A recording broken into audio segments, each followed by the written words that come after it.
Basically ये जो chapter है वो इम्पॉर्टेंट है, इसलिए इम्पॉर्टेंट है क्योंकि इसमें इलेक्ट्रॉन, प्रोटॉन, न्यूट्रॉन की थ्योरीज़ के बारे में बताया कि वो कैसे डिस्कवर हुई हैं, उनके क्या ड्रॉबैक्स थे, उनके क्या पोस्टुलेट्स थे। तो आपको जो है वो एज अ लॉन्ग क्वेश्चन जो है वो उनकी थ्योरीज़ भी आ सकती हैं और उनके क्वेश्चंस भी आ सकते हैं, ठीक है। Now we are going to start with the introduction. Ancient Greek philosopher Democritus suggested that matter is composed of tiny individual particles which called atoms. The name atom was derived.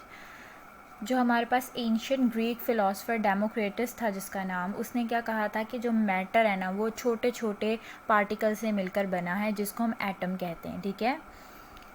और उसने जो है वो वहाँ से ही जो है वो एटम का नाम डिराइव किया था. You have to make a content. आप चैप्टर के स्टार्ट में ही साइंटिस्ट के names,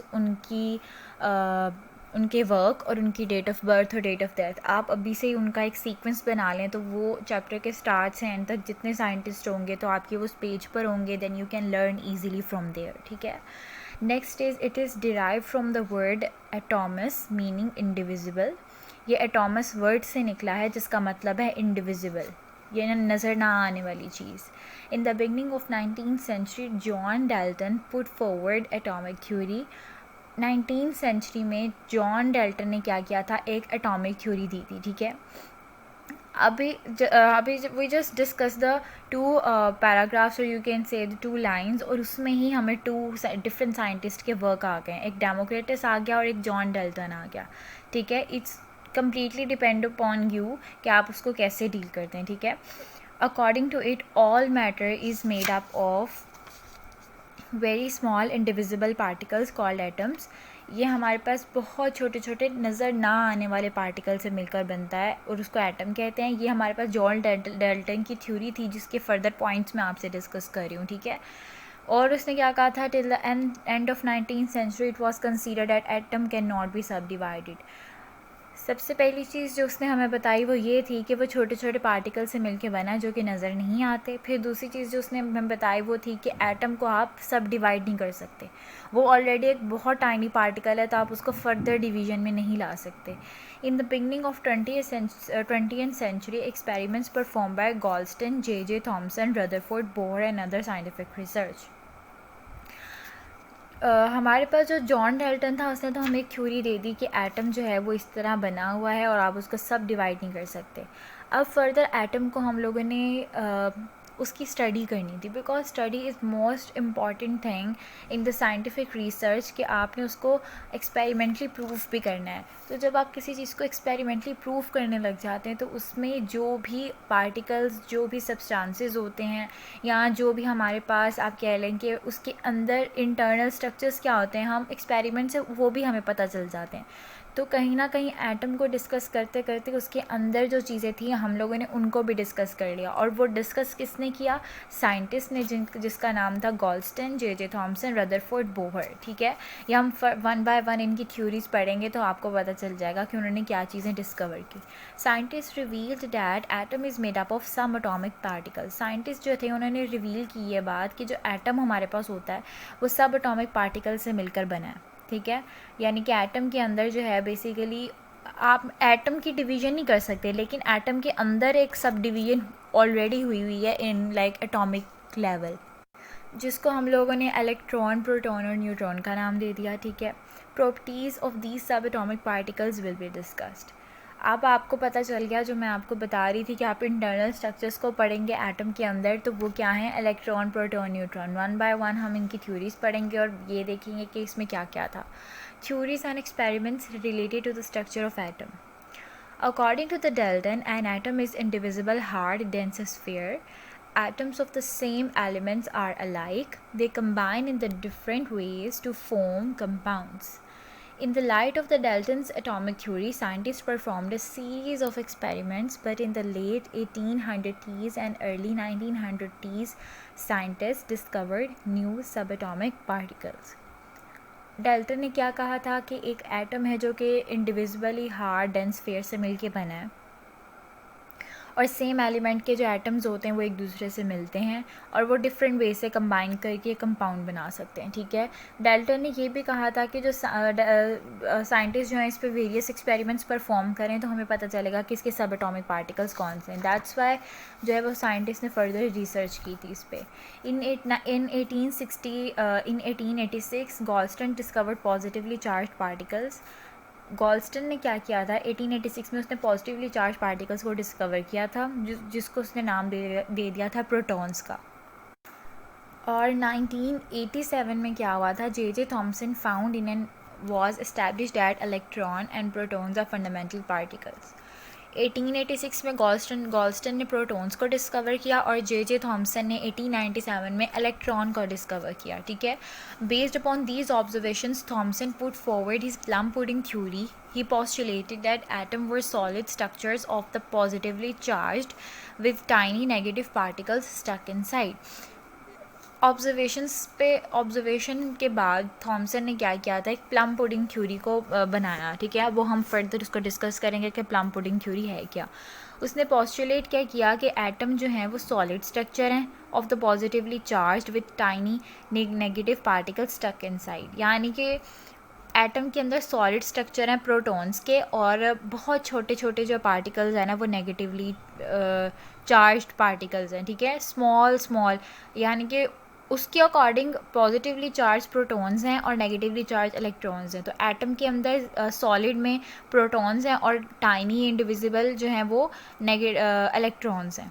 it is like plums in the pudding. उसके अकॉर्डिंगली पॉजिटिव और नेगेटिव को अगर एक सॉलिड है और एक टाइनी में है तो उसने इसको प्लम पुडिंग का नाम दे दिया, because pudding is like the way के एक जो पहले वो हार्ड होती है and then you come it in to the soft way, ठीक है। ये अभी तक हमने जो पढ़ा है वो है कि स्ट्रक्चर ऑफ एटम्स में हमने इंट्रोडक्शन पढ़ा, डेमोक्रेटिस ने एटम के बारे में क्या कहा, देन वी डिस्कस के जॉन डाल्टन ने हमें थ्योरी दे दी, देन वी फर्दर डिस्कस के 19th सेंचुरी ये कंसीडर हो गया था कि एटम को आप सब डिवाइड नहीं कर सकते। फिर 20th सेंचुरी में हमें ये पता चला था कि गॉल्स्टन, थॉमसन, रदरफोर्ड, बोहर जो है वो एक्सपेरिमेंटली प्रूव करेंगे एटम के सब पार्टिकल्स को। और फिर उसके बाद हम लोग जो है हमने सब एटॉमिक पार्टिकल्स को डिस्कस किया कि वो हैं कौन कौन से। वो हैं प्रोटॉन, इलेक्ट्रॉन और न्यूट्रॉन। गॉल्स्टन ने प्रोटॉन को डिस्कवर किया था और जे थॉमसन ने इलेक्ट्रॉन को डिस्कवर किया था। Now we are going towards the cathode rays and discovery of electrons, यानी कि हम सबसे पहले इलेक्ट्रॉन्स की डिस्कवरी को पढ़ेंगे जो कि जे थॉमसन ने डिस्कवर की थी। अब हमें पता चलेगा कि फर्स्ट साइंटिस्ट कौन था जिसने एक्सपेरिमेंट्स किए थे, कैसे वो सब रेज में कन्वर्ट हुए और फिर उनके क्या पोस्टुलेट्स थे, क्या पॉइंट्स थे, ठीक है। Cathode rays and discovery of electrons in 1895 sir William Crookes जो भी इसमें पूरे चैप्टर में बहुत ज़्यादा साइंटिस्ट के नेम्स आएंगे and please focused on the scientist names and their date of birth. In 1896, Sir William Crookes performed experiments by passing electric current through gases in a discharge tube. Sir William Crookes ने क्या किया था कि discharge tube के अंदर gases थी और उन गैसेस में से इलेक्ट्रिक करंट पास किया और बहुत ही लो प्रेशर पे पास किया। आप एक एक्सपेरिमेंट कंसीडर कर लें कि एक डिस्चार्ज ट्यूब है हमारे पास, उसके अंदर गैसेस हैं और उसके अंदर से हमने इलेक्ट्रिक करंट पास किया है, ठीक है। He took a glass filled with 2 metallic electrode which were connected to a high voltage battery. The pressure inside was kept 10-4 atm। उसने क्या किया था, एक ग्लास फिल्ड ले लिए, ग्लास फिल्टेड विथ 2 मेटालिक इलेक्ट्रोड, यानी कि उस जो हमारे पास डिस्चार्ज ट्यूब थी, जो हमारे पास कंटेनर था उसके साथ उसने 2 मेटालिक इलेक्ट्रोड्स अटैच कर दिए थे, ठीक है, जो बेसिकली एक हाई वोल्टेज बैटरी के साथ कनेक्ट थे। यानी कि जैसे ही डिस्चार्ज ट्यूब के अंदर गैसेस थी और उसमें से इलेक्ट्रिक करंट पास करेगा तो जो हमारे पास लो प्रेशर पे रिज़ल्ट आएगा वो हाई वोल्टेज बैटरी के अंदर जो है वो उसको कैरी कर लेगा। द प्रेशर जो था हमारे पास हम लो प्रेशर की बात कर रहे हैं, जो डिस्चार्ज ट्यूब के अंदर था वो था 10⁻⁴ atm, ठीक है। यानी कि प्रेशर जो हम लो प्रेशर की बात करें उसकी वैल्यू ये थी। When high voltage current was passed through the gas, shiny rays were emitted from the cathode which traveled towards the anode. These rays were named as cathode rays. अब हमने ये बताना है एक हमने ले लिया था कंटेनर, ठीक है। उस कंटेनर में थी एक डिस्चार्ज ट्यूब, उस डिस्चार्ज ट्यूब के साथ अटैच थे 2 metallic electrodes with high voltage battery. अब डिस्चार्ज ट्यूब के अंदर गैसेस थी जो उनमें से इलेक्ट्रिक करंट पास हो रहा था, और जो प्रेशर था उनका वो था 10⁻⁻⁴ ATM। फिर क्या हुआ, जब जैसे ही हाई वोल्टेज करंट पास करता है ना गैस में से, हाई वोल्टेज करंट जैसे हाई वोल्टेज करंट पास करता है तो क्या होगा, शाइनी रेज इमिट होती हैं, ठीक है। Shiny rays emitted from the cathode, cathode means plus, which travel towards the anode, यानी कि पॉजिटिव रेज जो ट्रैवल करी थी नेगेटिव रेज की तरफ, कैथोड ट्रैवल कर रहा था एनोड की तरफ। These rays were called as cathode rays. In the next picture you can see हमारे पास ये एक डिस्चार्ज ट्यूब है, ठीक है। डिस्चार्ज ट्यूब के साथ 2 मेटालिक इलेक्ट्रोड्स लगे हुए हैं, एक है एनोड और एक है कैथोड, ठीक है। Anode is positive and cathode is negative. दोनों मेटालिक इलेक्ट्रोड्स के साथ एक बैटरी अटैच है which is high voltage battery, और आप इस डिस्चार्ज ट्यूब के अंदर एक वैक्यूम पंप देख रहे होंगे, यानी कि जब वोल्टेज ऑफ करंट की वजह से ज़्यादा प्रेशर हो जाएगा अंदर तो वैक्यूम पंप से एक्सीड आउट हो सकता है, ठीक है। और आप देख रहे हैं कि यहाँ पे बीम ऑफ इलेक्ट्रॉन्स, यानी कि कैथोड से जो है वो इलेक्ट्रॉन्स कहाँ जा रहे हैं, एनोड की तरफ, ठीक है। तो दैट्स वाई इसको हम लोगों ने नाम दिया था कैथोड रेज का। अब देखते हैं कि हम लोगों ने फर्दर डिटेलिंग स्टडी करनी है कि कैथोड रेज में है क्या। These rays would travel in the straight lines perpendicular to the cathode surface। आप देख रहे होंगे इस पिक्चर में, इस डायग्राम में, कि इलेक्ट्रोड्स जो हैं, इलेक्ट्रॉन्स जो हैं वो एनोड की तरफ ट्रैवल कर रहे हैं लेकिन स्ट्रेट लाइन में ट्रैवल कर रहे हैं, ठीक है, which is perpendicular to the cathode surface. They can cast a sharp shadow of an opaque object, ठीक है। ये एक हमारे पास एक शार्प शेडो जो है वो एक इमेज बनाएंगे। अगर हम लोग यहाँ पे इसके आगे रिफ्लेक्स मिरर रखते हैं कोई भी, तो आप ज़्यादा अच्छे से उसकी जो है वो शेडो देख सकते हैं, जो कि बेसिकली एक ओपेक ऑब्जेक्ट का होगा, ठीक है। They are deflected towards the positive plate in an electric field showing that they are negatively charged. अब जो कैथोड है वो बेसिकली नेगेटिव है, तो नेगेटिव पार्टिकल्स किसकी तरफ ट्रैवल कर रहे हैं, एनोड की तरफ, विच इज़ पॉजिटिव। तो यहाँ से वो हमें बता रहा है कि कैथोड क्या है, नेगेटिवली चार्ज्ड पार्टिकल्स, ठीक है। Negative cathode is negatively charged particles. They raise the temperature of the body on which they fall. J.J. Thomson discovered their charge mass ratio. Basically electron जिसने डिस्कवर किया था उन scientist का name था sir William क्रोक्स। लेकिन अगर हम लोग इसकी चार्ज मास की रेशो की बात करें तो वो डिस्कवर की थी J.J. थॉमसन ने। Light, number 6 is light is produced when these rays were emitted, no matter which gas and which cathode was used in the discharge tube. No matter, आप ये बात नहीं सोच सकते कि कौन सी गैस थी, कौन सी कैथोड रेज पास की थी, लाइट जो है वो प्रोड्यूस्ड होगी ही होगी जब रेज इमिटेड होंगी। जैसे ये रेज जो हैं वो उसमें से हाई वोल्टेज करंट में से इमिट होना शुरू हो जाएंगी, लाइट, एक शाइनी जो लाइट है वो प्रोड्यूस होगी। ये नहीं होगा कि कोई स्पेसिफिक गैस है या कोई कैथोड की जो स्पेसिफिक चीज़ें हैं वो यूज़ हो रही हैं, ठीक है। ये एक रैंडम सा एक्सपेरिमेंट था जिसमें से एक बेसिक उन्होंने एक स्टेटमेंट, एक हाइपोथेसिस बना ली कि light is produced when these rays were emitted no matter which gas and which cathode was used. All these properties suggested that the nature of cathode rays is independent. All of these properties suggested that जो हमारे पास cathode rays का nature है वो independent है nature of gas के, which is present in the discharge tube, ठीक है। जो अभी हमने बात की, no matter which gas which cathode rays, आप कुछ भी यूज़ कर सकते हैं लेकिन वो इंडिपेंडेंटली मूव कर रही हैं, ठीक है। ऐसा नहीं है कि गैस का इतना ओवरलोड प्रेशर हो गया कि उन्होंने कैथोड रेज को ट्रैवल करने से ही बंद कर दिया, ऐसा नहीं हो रहा। वो स्ट्रेट लाइन में परपेंडिकुलर कैथोड सरफेस में ट्रैवल कर रही हैं एनोड की तरफ, ठीक है। The fact that they cast a shadow of an opaque object suggested that these are not rays but they are fast moving particles.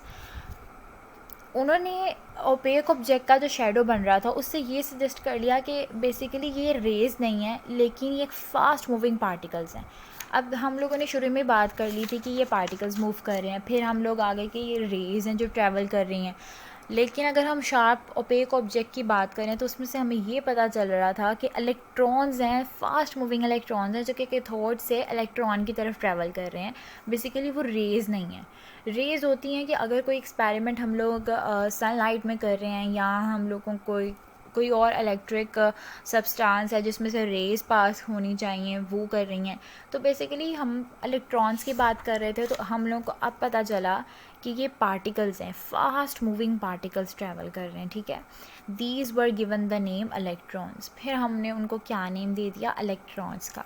Basically हमने जो पहले ही इन्हीं पॉइंट्स पे बात कर ली थी कि वो रेज़ हैं, एंड पे हम लोगों को ये भी पता चल गया कि वो रेज़ नहीं है, वो एक फ़ास्ट मूविंग इलेक्ट्रॉन्स की एक स्ट्रेट लाइन जा रही है, जिसको हम लोगों ने नाम दे दिया इलेक्ट्रॉन्स का। क्योंकि इलेक्ट्रॉन्स का नाम दे दिया और इलेक्ट्रॉन्स को हमने ये भी बता दिया कि वो नेगेटिवली चार्ज्ड हैं। वो नेगेटिवली चार्ज क्यों हैं? क्योंकि वो कैथोड से पास होकर एनोड में जा रहे हैं, और कैथोड क्या है, नेगेटिवली चार्ज है। Since all the material produce same kind of particles, it means all the material contain electrons. Same type of particles थे, तो इसका मतलब सब जो हैं उनमें इलेक्ट्रॉन्स जो है वो they contain the materials of electrons, ठीक है। कि हमारे पास डिस्कवरी थी इलेक्ट्रॉन की। नेक्स्ट डिस्कवरी है हमारे पास प्रोटॉन की। प्रोटॉन की डिस्कवरी में हमारे पास क्या हुआ है, In 1886, Galston observed that in addition to cathode rays, other rays were also present. Galston ने क्या कहा कि अगर हम लोग कैथोड रेज की बात कर रहे हैं, तो हम जैसे कैथोड से एनोड की तरफ जा रहे हैं पार्टिकल्स, तो कहीं ना कहीं एनोड की भी प्रेजेंस है, एनोड के भी पार्टिकल्स की प्रेजेंस है। तो उसने इस चीज़ को डिस्कवर किया कि अगर कैथोड रेज हैं, तो इसका मतलब एनोड की भी कुछ ना कुछ रेज या पार्टिकल्स या कुछ है, ठीक है। These rays were travelling in the opposite direction to cathode rays. He used a discharge tube having perforated cathode. जिस तरह जे थॉमसन और हमारे पास जो एक्सपेरिमेंट जिन्होंने किया था, उनका नाम क्या था, सर विलियम क्रोक्स, उन्होंने क्या किया था, एक डिस्चार्ज ट्यूब लेके पार्टिकल्स को पास करवाया था कैथोड से एनोड में, और गॉल्स्टन ने क्या किया, इसका बिल्कुल ऑपोजिट कर दिया। सब कुछ सेम है, बट जो एनोड और कैथोड का डिफरेंस था वो उन्होंने उसको जो है वो ऑपोजिट कर दिया। यानी कि जो रेस ट्रैवल कर रही थी कैथोड से एनोड की तरफ, अब वो रेस ट्रैवल करेंगी एनोड से कैथोड की तरफ। तो इसी तरह उन्होंने डिस्चार्ज ट्यूब ले ली, ठीक है। These rays pass through the holes present in the cathode produced a glow on the walls of discharge tube. He call these rays as canal rays. अब ये जो एक्सप्लेनेशन है, मैं आपको डायग्राम से इसको एक्सप्लेनेशन समझाती हूँ कि ये है क्या। बेसिकली उन्होंने ले ली एक डिस्चार्ज ट्यूब, ठीक है। उसके बाद उन्होंने क्या ले लिए, दो परफोरेटेड मेटालिक रोड्स। एक जो था वो था परफोरेटेड कैथोड, हमारे पास परफोरेटेड जो थे वो सिर्फ एक था, वो था परफोरेटेड कैथोड। और हमारे पास एक मेटालिक जो था वो था एनोड। एनोड में परफोरेशन नहीं थी, ठीक है। एनोड पॉजिटिव है और कैथोड क्या है, नेगेटिव। इसमें भी आप देख रहे होंगे कि अगर बैटरी जो है वो हाई वोल्टेज बैटरी इसके साथ भी अटैच है, और इसमें भी वैक्यूम पंप है, बिकॉज जब रेस का प्रेशर या इलेक्ट्रॉन्स, फास्ट मूविंग इलेक्ट्रॉन्स की बम्बार्डमेंट होती है या वो इंटर चेंज हो रहे हैं, तो अगर कोई वैक्यूम जो है इसलिए होता है कि जो भी एक्स्ट्रा अमाउंट में जो चीज़ है वो एक्सीड आउट हो जाएगी। आप इसमें देख रहे होंगे एनोड क्या कर रहा है, एनोड पॉजिटिव है, तो जो कैथोड हमारे पास था, कैथोड के इलेक्ट्रॉन्स जो हैं वो मूव कर रहे हैं एनोड की तरफ, ठीक है। लेकिन क्या है, एनोड के जो पार्टिकल्स हैं जो कि पॉजिटिव हैं, ठीक है, they are more in amount, ठीक है। एनोड के पास तो कोई परफोरेशन नहीं है, कोई होल्स नहीं है, लेकिन क्या है, कैथोड के पास होल्स हैं। तो एनोड जब अपने पार्टिकल्स जो है वो कैथोड की तरफ भेजेगा, तो कैथोड क्या करेगा, वो उन होल्स में से पार्टिकल्स पास हो जाएंगे, और वो ज़्यादा से ज़्यादा पार्टिकल्स को जो है वो अपने कैथोड में से पास करवा कर आगे ले जाएगा, ठीक है। तो इस पूरे डिस्चार्ज ट्यूब में जो एक्सपेरिमेंट हो रहा है, इसमें क्या है, एक्सीड अमाउंट किसकी है, पॉजिटिव इलेक्ट्रॉन्स की, पॉजिटिव पार्टिकल्स की, ठीक है। नेगेटिव बहुत कम होंगी क्योंकि एनोड में कोई परफोरेशन नहीं है, कैथोड में है, कैथोड में से पार्टिकल्स पास हो जाएंगे। हमने एक्सप्लेनेशन में भी यही बात की है, और हमने इसकी एक्सप्लेनेशन में भी ऐसे ही पढ़ा था कि ये जो रेज हैं वो ट्रैवल करती हैं ऑपोजिट डायरेक्शन से to cathode rays, and he used a discharge tube which having the perforated cathode. यानी कि डिस्चार्ज ट्यूब में से जो पार्टिकल्स हमारे पास पास करेंगे वो क्या होंगे, वो बेसिकली परफोरेटेड कैथोड में से पास करेंगे, ठीक है। परफोरेटेड कैथोड का हमारे पास यही मतलब है कि स्मॉल होल्स हैं जिसमें से एनोड के जो हमारे पास पार्टिकल्स हैं वो पास करेंगे। और जो पार्टिकल्स हमारे पास पास करके कैथोड से पास करके आगे नेक्स्ट जाएंगे उनको हम कहेंगे कैनाल रेज, जो कि हमारे पास पॉजिटिवली चार्ज पार्टिकल्स हैं। अब हम लोगों ने ये जो रेज पास की हैं उसकी प्रॉपर्टीज़ पढ़नी है। उसकी प्रॉपर्टीज़ क्या हैं, जैसे हमने कैथोड की पढ़ी थी वैसे ही हमारे पास प्रोटॉन की हैं। These rays travel in the straight lines in a direct opposite to the cathode rays. ये straight line में तो travel कर रही हैं, लेकिन ये opposite किसके हैं, cathode rays के. Their deflection in electrical and magnetic field prove that these are positively charged. आपने देखा है इसके साथ बैटरी अटैच है और ये होता है इलेक्ट्रिक फील्ड, और मैग्नेटिक फील्ड क्या होता है कि ये हमारे पास होल्स में से पास कर रही है, ठीक है। तो इन होल्स में से पास करने के बाद आपको खुद पता चलेगा कि इन होल्स में से सिर्फ पॉजिटिवली चार्ज पार्टिकल्स ही पास कर रहे हैं, तो ये प्रूव हो जाएगा कि ये हमारे पास पॉजिटिवली चार्ज हैं। The nature of canal raise depend upon the nature of gas present in the discharge tube. जिस नेचर की हमारे पास गैस होगी उस नेचर पे हमारे पास कैनाल रेज डिपेंड करता है। यानी कि हमारे पास डिस्चार्ज ट्यूब के अंदर गैस ऐसी होनी चाहिए कि जो परफोरेशन में जो है वो किसी किस्म की डिस्टर्बेंस ना क्रिएट करे और पॉजिटिवली चार्ज पार्टिकल्स ही पास करें, ठीक है। Next is these rays do not originate from the anode, in fact these rays are produced when the cathode rays और electrons collide with the residual gas molecules present in discharge tube and ionise. यानी कि आपने देखना है कि हमारे पास negative से पॉजिटिव में इलेक्ट्रॉन्स कैसे कन्वर्ट हुए, ठीक है। ये रेज जो है ना वो डायरेक्टली ओरिजिनेट नहीं करती हैं एनोड से, ठीक है। ये these rays are produced when cathode rays और electrons collide with residual gas molecules present in discharge tube. मैंने आपको बताया था कि डिस्चार्ज ट्यूब में हमारे पास बम्बार्डमेंट होगी। बम्बार्डमेंट क्या होती है, when they collide with each other. और आपको पता है डिस्चार्ज ट्यूब के अंदर एक रेजिडुअल गैस है, ठीक है। ये क्या करेगी, आयोनाइज करेगी, यानी कि इसमें जो इलेक्ट्रॉन्स या पार्टिकल्स प्रेजेंट है कैथोड के उसको आयोनाइज करेगी। यानी कि कैथोड के पार्टिकल्स से M+E उन्होंने कंज्यूम कर लिया है कि एक हमारे पास एक ऐसी पार्टिकल है, और जब उसके कोलाइड करेगा डिस्चार्ज ट्यूब में तो हमारे पास क्या होगा, पॉजिटिवली चार्ज पार्टिकल्स प्रोड्यूस होंगे M++2E नेगेटिव। M के ऊपर पॉजिटिव चार्ज है, यानी कि जो उसके पास एक इलेक्ट्रॉन था वो उसने जो है वो उसका जो है वो एक्सीड हो गया, यानी कि वो निकल गया बाहर, ठीक है। तो क्या होगा, 2 इलेक्ट्रॉन आ जाएंगे।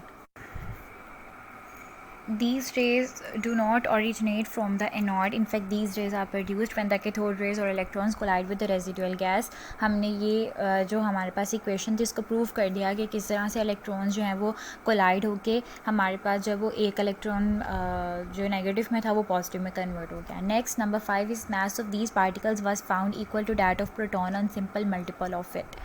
हमारे पास जो पार्टिकल्स का मास है वो इक्वल है प्रोटॉन के सिंपल मल्टीपल के, यानी कि जो हमारे पास हम लोगों के बम्बार्डमेंट हुई या कोलाइड किए जो पार्टिकल्स, उससे हमें पता चला कि वो इक्वल किसके हैं, प्रोटॉन के। The mass of proton is 1840 times more than that of an electron. इस पूरे हमने जो कैनाल रेस को हम लोगों ने जो है वो डिस्कस किया, इसमें बेसिकली था क्या, इसमें था डिस्चार्ज ट्यूब के अंदर हमारे पास एक गैस है और बेसिकली एक परफोरेटेड कैथोड है और एक एनोड है जो कि एक हाई वोल्टेज बैटरी के साथ अटैच है। उसमें से क्या है, एनोड में से जो पार्टिकल्स इमिट हो रहे हैं वो कैथोड रेस के परफोरेटेड होल्स में से पास होके बाहर दूसरी साइड पर जा रहे हैं, और वो सिर्फ वही पार्टिकल्स पास कर रहे हैं जो पॉजिटिव हैं, क्योंकि कैथोड से जो एनोड की तरफ आ रहे हैं वो सिर्फ कोलाइड करेंगे, वो कोलाइड करके वापस जो है वो नेगेटिव के पार्टिकल्स वापस आएंगे, लेकिन वो परफोरेशन में से पास नहीं करेंगे। तो इसी तरह the mass of proton is 1840 times more than that of an electron. इसीलिए मास ऑफ प्रोटॉन जो है वो ज़्यादा है एज़ कम्पेयर टू इलेक्ट्रॉन्स। आपने सबसे पहले क्या करना है, डिस्कवरी ऑफ इलेक्ट्रॉन और डिस्कवरी ऑफ प्रोटॉन में आपने सबसे पहले बताना है कि किसने डिस्कवर किया, इसमें था क्या, and then you have to write you can draw first diagram and then explain the diagram in your words. आपने फुल लेबल डायग्राम करनी है, ठीक है। उसके बाद आपने डिटेलिंग में बताना है कि कैथोड रेस क्या हैं, उनके पॉइंट्स बताने हैं। इसी तरह डिस्कवरी ऑफ प्रोटॉन में भी आपने पहले डायग्राम बनानी है and then you have to explain the diagram in your own words. आप अपने वर्ड्स में ईजिली डिफाइन कर सकते हैं। उसके बाद आपने कैनाल रेस की जो है प्रॉपर्टीज़ बतानी है 1 by 1 विच इज़ 5 to 6, ठीक है। आपने जो इम्पॉर्टेंट पॉइंट्स हैं इसकी प्रॉपर्टीज़ में वो बिल्कुल भी मिस नहीं करने, ठीक है। ये हमारे पास थी discovery of proton and discovery of electron. Same है, बस जो चीज़ों की डिफ्रेंशिएट अगर आप करें तो इसमें क्या है, परफोरेशन ऑफ कैथोड है और इलेक्ट्रॉन में हमारे पास पार्टिकल्स पास कर रहे थे कैथोड से एनोड, और प्रोटॉन में एनोड से कैथोड में पास कर रहे हैं, ठीक है। और इसमें मास बता दिया कि 1840 टाइम्स ज़्यादा मास होता है प्रोटॉन का एज़ कम्पेयर टू इलेक्ट्रॉन। हमने इलेक्ट्रॉन की डिस्कवरी पढ़ी, प्रोटॉन की डिस्कवरी पढ़ी, लेकिन कहीं ना कहीं अभी भी साइंटिस्ट को लगता था कि इस डिस्चार्ज ट्यूब के अंदर न्यूट्रॉन नाम की भी कोई चीज़ या कोई पार्टिकल्स प्रेजेंट हैं, ठीक है। डिस्कवरी ऑफ न्यूट्रॉन में हमारे पास क्या है, रदरफोर्ड ने ऑब्जर्व किया कि atomic mass of element could not be explained on the basis of masses of electron and proton only. जैसे कि उसने ये कहा कि सिर्फ इलेक्ट्रॉन और प्रोटॉन पे आपकी मासेस नहीं डिपेंड करते। रदरफोर्ड ने ये बताया कि सिर्फ इस डिस्चार्ज ट्यूब में या बेसिस ऑफ मासेस में इलेक्ट्रॉन और प्रोटॉन ही सिर्फ प्रेजेंट नहीं है, यहाँ पे कुछ और भी है प्रेजेंट, जिसको अब हम आगे फर्दर डिस्कवर करेंगे। He predicted in 1920 that the same neutral particle having mass equal to that of proton must be present in an atom. Rutherford ने क्या किया, उसने 1920 में प्रिडिक्ट कर दिया कि कोई न्यूट्रल पार्टिकल प्रेजेंट है जो कि इक्वल है प्रोटॉन के, यानी कि प्रोटॉन का मास है 1840 times more than the electron, लेकिन उसने कहा कि प्रोटॉन के ही इक्वल कोई पार्टिकल प्रेजेंट है। इवेंचुअली इन 1920 में जो है वो रदरफोर्ड ने कह तो दिया, लेकिन उसको ऑब्वियसली एक्सपेरिमेंटली प्रूव चाहिए होता है। Eventually in 1932 Chadwick discovered neutron when he bombarded particles which is alpha on a beryllium target. He observed highly penetrating radiations which were produced. These radiations were called neutron. Chadwick ने discover किया neutron को, जिसमें उसने बताया कि bombarded particles हैं alpha on a beryllium target, यानी कि एक बेरिलियम है, बेरिलियम क्या है Be, ठीक है, उसमें क्या है बम्बार्डमेंट हो रही है पार्टिकल्स की। फिर क्या हुआ, उसने ऑब्जर्व किया कि हाईली पेनिट्रेटिंग रेडिएशंस हैं जो कि प्रोड्यूस हो रही हैं। हम लोगों ने पहले इलेक्ट्रॉन और प्रोटॉन की थ्योरी में देखा था कि रेस थी, और रेस से जब हम लोगों ने उनका ओपेक शैडो चेक किया तो हमें पता चला कि वो बेसिकली पार्टिकल्स हैं जिसको नाम दिया गया है प्रोटॉन और इलेक्ट्रॉन का। इसी तरह इसमें क्या है, इसमें रेडिएशंस पास हुई थी और इन रेडिएशंस को हमने नाम दिया था न्यूट्रॉन का। जब कोई रेडिएशन पास कर रहे हैं या रेस पास कर रही हैं तो basically they produce an ionisation of elements or you can say ionization of some particles। तो यहाँ पे बेरिलियम और हीलियम था, ठीक है, हमारे पास, जिसकी जब बम्बार्डमेंट हुई अल्फ़ा पार्टिकल्स जिसको हम लोगों ने बताया, तो उससे हमारे पास क्या हुआ, कार्बन और न्यूट्रॉन जो है वो प्रोड्यूस हुआ। बेरिलियम के आप ऊपर 9 देख रहे हैं और 4 देख रहे हैं, ये इनके एटॉमिक नंबर और एटॉमिक मैसेज हैं। हीलियम का 4 और 2, कार्बन का 12 और 6 atomic number and atomic mass, and neutron का 1 और 0, ठीक है। ये आपने एज इट इज़ इक्वेशन को क्रैम कर लें, इसको याद कर लें, इसका मेमोराइज कर लें, इट्स अप टू यू, ठीक है। डिस्कवरी ऑफ न्यूट्रॉन में आपको पता चल गया, पहले रदरफोर्ड ने जो है वो बताया था कि कोई न्यूट्रल पार्टिकल है वो प्रेजेंट है। फिर 1932 में चैडविक ने डिस्कवर किया था और उसने किस तरह कहा था कि बम्बार्डेड पार्टिकल्स हैं on a beryllium target. Beryllium plus helium है और कार्बन और नाइट्रोजन नहीं, न्यूट्रॉन है। जिस तरह हमने इलेक्ट्रॉन और प्रोटॉन की प्रॉपर्टीज़ पढ़ी थी, जो हमारे पास रेडिएशंस आई थी, अब हम न्यूट्रॉन की प्रॉपर्टीज़ भी पढ़ते हैं। न्यूट्रॉन की प्रॉपर्टीज़ जो हैं वो they are 3 in number. Number 1 is neutrons carry on charge, that is they are neutral. Number 2 they are highly penetrating, ये बहुत ज़्यादा हाईली पेनिट्रेट होते हैं, ठीक है। और mass of these particles were nearly equal to the mass of proton, यानी कि as compare to electron neutron भी जो है वो like near about the mass of proton, ठीक है। Neutrons carry on charge, they are neutral. Electrons के ऊपर नेगेटिव चार्ज होता है, प्रोटॉन्स के ऊपर पॉजिटिव चार्ज होता है, एंड न्यूट्रॉन्स के ऊपर नो चार्ज, ये कोई भी चार्ज कैरी नहीं करता, ठीक है। ये हमारे पास 3 डिस्कवरीज़ हो गई। हमने इंट्रोडक्शन पढ़ा इस चैप्टर में, हमने जैसे शुरू में मैंने आपको बताया था हम 3 डिस्कवरीज़ पढ़ेंगे, उनकी प्रॉपर्टीज़ पढ़ेंगे, वो हम लोगों ने पढ़ ली है, ठीक है। अब हमारे पास एक टेस्ट योर सेल्फ है टू एनालाइज कि अभी हमने जो पीछे पढ़ लिया। Number 1 is do you know about any element which having no neutron in its atom, कोई ऐसा एलिमेंट जिसके न्यूट्रॉन के ऊपर कोई एलिमेंट नहीं होता। Yes, the isotope of hydrogen protium.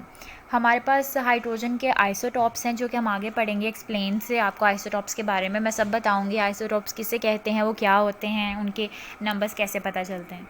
तो यहाँ पे हम लोगों ने आइसोटोप बताना है जिसमें नो न्यूट्रॉन हो, ठीक है, वो है प्रोटियम। प्रोटियम में जो है वो उसका 1 एटॉमिक नंबर होता है, but there is no neutron, ठीक है, हैज़ नो न्यूट्रॉन। हाइड्रोजन का आइसोटोप प्रोटियम, उसके अंदर कोई न्यूट्रॉन नहीं होता। Next question is Who discovered the proton, electron and neutron?